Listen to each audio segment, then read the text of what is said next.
The elephant itself has yet to become an official LEGO Brickheadz, but I can tell you this much. I would pay a hefty sum for that original Brickheadz elephant.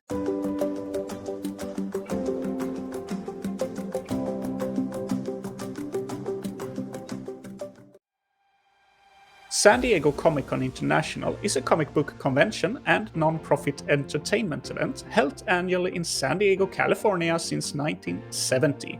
2016, between the 21st and 24th of July, over 135,000 visitors were registered at the event, and this is where our journey actually begins.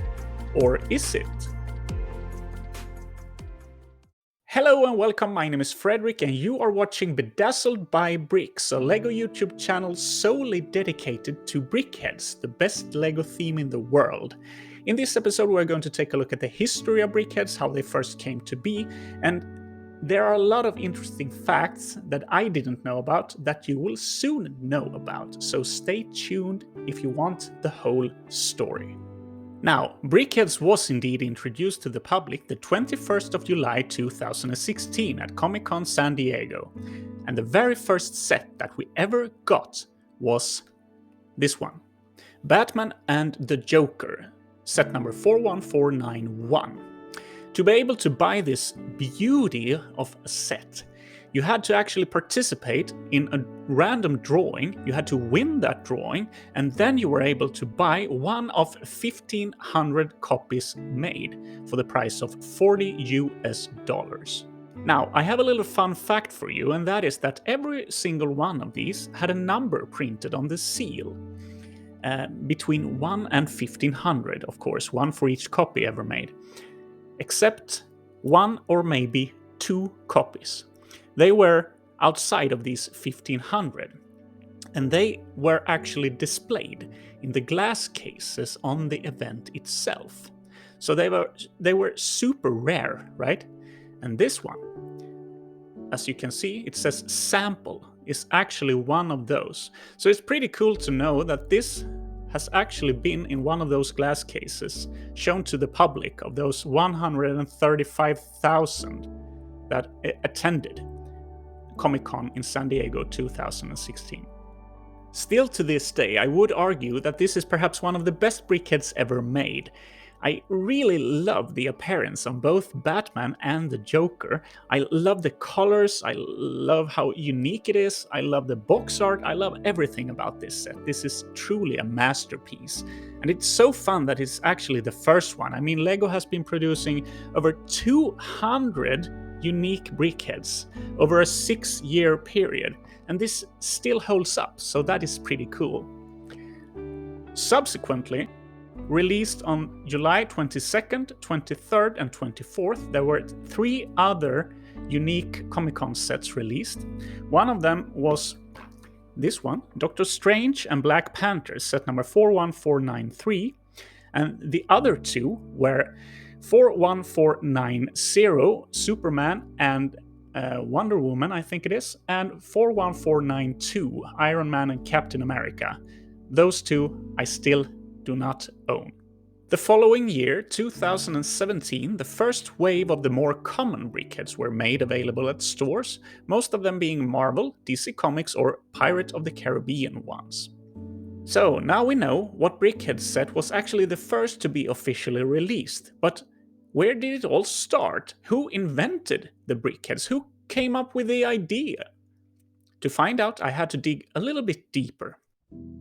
Personally, I've always thought, and I've also read on different forums, that LEGO was inspired by other toy brands and buildable figures, namely Funko Pops, Cube Dudes, and Kubro's Mega Blocks. And when you look at the pictures, you can clearly see the similarities between them. But then, I stumbled across an interview with 2 LEGO designers where they talk about how the very first Brickheadz came to be.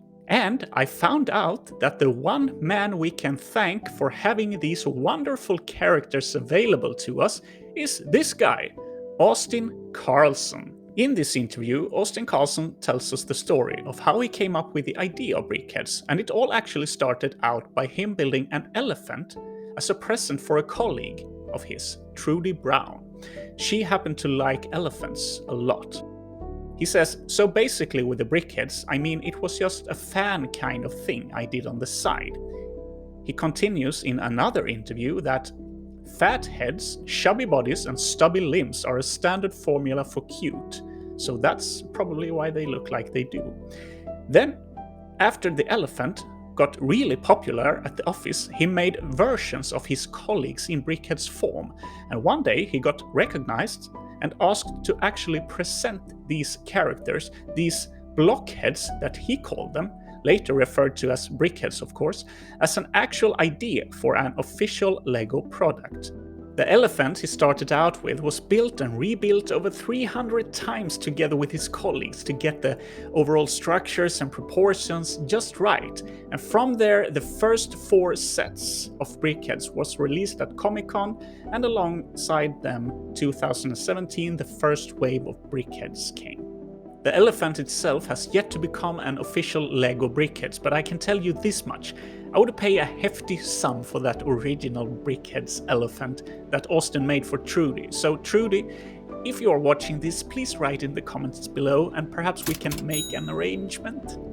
I think it's worth mentioning that when asked about how influenced Austin Carlson actually was from other collectible figures, he says, "I see a lot of talk about the influence of pop vinyl and cube dudes, but I can't say it was that. This project wasn't started like our normal ones, where we have a brief and find a solution. I was building these in my free time, and Matt Ashton told me to pitch it as a project. It was never intended to be a product, it just happened to become one." Austin Carlson was a prominent figure in the first wave of Brickheadz, but says in the interview that he later handed over everything to Marcos Bessa, and after that worked as a graphic designer making printed pieces, stickers and minifigures.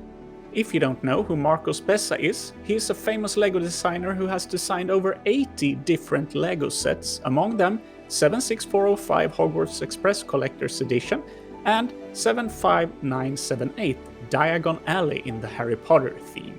He has also designed 29 different Brickheadz. And there you have it, the complete history of Brickheadz. To this date, LEGO has produced 218 unique Brickheadz, and of course we will take a look at every single one of them in a future episode. But for now, thank you so much for watching, and I'll see you in the next episode.